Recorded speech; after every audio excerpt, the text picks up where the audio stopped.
जरा सोचो, पहाड़ पर पत्थर और मिट्टी का एक बड़ा सा ढेर है जो बस गिरने ही वाला है। अचानक वो ढेर नीचे गिर जाता है और सब कुछ अपने साथ बहा ले जाता है। ये होता है लैंडस्लाइड, कुदरत के जोर का नज़ारा। लैंडस्लाइड, जिसे लैंडस्लिप भी कहते हैं, एक प्राकृतिक आपदा है। ये बहुत तेज़ी से और बिना बताए आ सकती है। ये छोटे छोटे पत्थरों और मिट्टी के खिसकने से लेकर मलबे के बड़े बहाव तक हो सकते हैं। लैंडस्लाइड्स कई कारणों से हो सकते हैं, जैसे भारी बारिश, भूकंप, ज्वालामुखी गतिविधि और मानव क्रिया। क्या आप जानते हैं कि लैंडस्लाइड्स हर साल अरबों डॉलर का नुकसान और हजारों मौतें का कारण बनते हैं? अकेले संयुक्त राज्य अमेरिका में लैंडस्लाइड्स से अनुमानित 3.5 बिलियन डॉलर का नुकसान होता है। आइए लैंडस्लाइड्स के कारणों और प्रभावों के बारे में और गहराई से जानें। लैंडस्लाइड के कारणों को समझना रोकथाम के लिए महत्वपूर्ण है। मिट्टी की संरचना, ढलान का कोण और पानी की मात्रा जैसे कारक महत्वपूर्ण भूमिका निभाते हैं।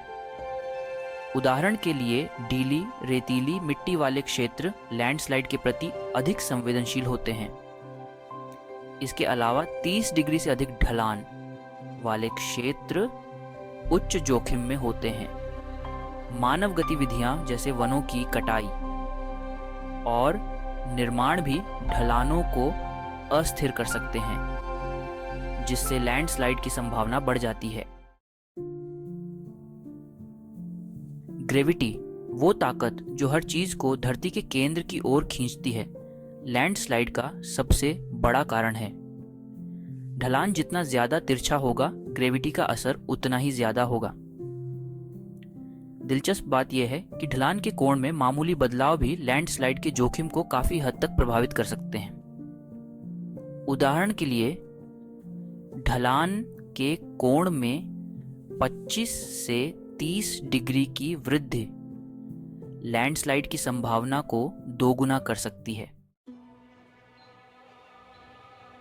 पानी को अक्सर यूनिवर्सल सॉल्वेंट कहा जाता है क्योंकि ये सबसे सख्त चीज़ों को भी घुला और गला सकता है। लेकिन लैंडस्लाइड के मामले में इसे यूनिवर्सल डेस्टेबलाइजर कहना ज़्यादा सही होगा। तेज़ बारिश या बर्फ़ का तेज़ी से पिघलना ज़मीन को बहुत जल्दी पानी से भर सकता है, जिससे मिट्टी का वज़न इंक्रीज़ हो जाता है और उसकी मजबूती कम हो जाती है। बारिश की गति और तेज़ी भी मायने रखती है। अचानक होने वाली बारिश से छोटे मोटे लैंडस्लाइड हो सकते हैं, जबकि लंबे समय तक बारिश होने से ज़मीन के अंदरूनी हिस्सों में पानी भर सकता है, जिससे बड़े और विनाशकारी लैंडस्लाइड हो सकते हैं। वास्तव में उष्णकटिबंधीय क्षेत्रों में 90% से अधिक लैंडस्लाइड बारिश के कारण होते हैं। उदाहरण के लिए 2014 में वॉशिंगटन राज्य में ओसो लैंडस्लाइड, जिसमें 43 लोगों की जान गई थी, भारी बारिश और अस्थिर मिट्टी की स्थितियों के संयोजन के कारण हुआ था। भूकंप और ज्वालामुखी विस्फोट। भूकंप और ज्वालामुखी विस्फोट शक्तिशाली प्राकृतिक ट्रिगर हैं जो लैंडस्लाइड का कारण बन सकते हैं। भूकंप के झटके बड़ी मात्रा में चट्टानों और मिट्टी को ढीला कर सकते हैं, जिससे लैंडस्लाइड हो सकता है।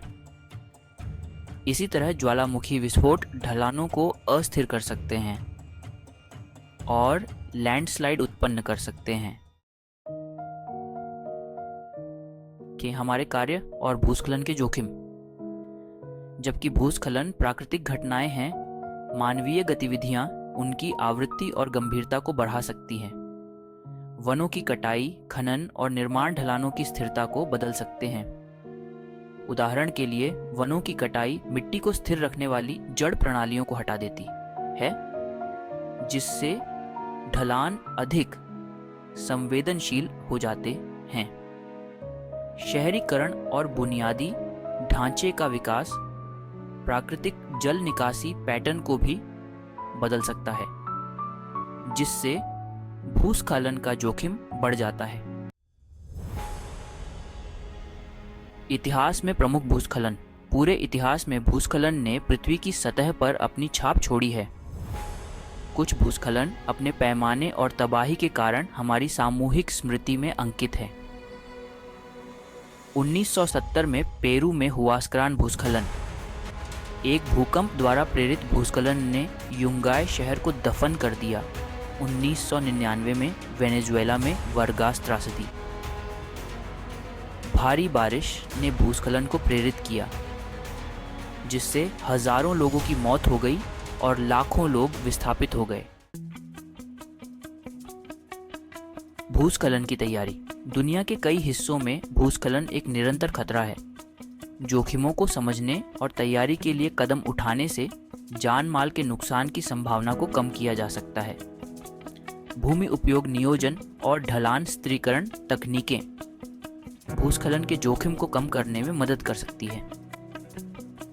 उदाहरण के लिए, ढलानों को स्थिर करने के लिए रिटेनिंग वॉल्स और ड्रेनेज सिस्टम बनाए जा सकते हैं। समुदाय शिक्षा और जागरूकता कार्यक्रम भी भूस्खलन की तैयारी और प्रतिक्रिया में महत्वपूर्ण भूमिका निभाते हैं।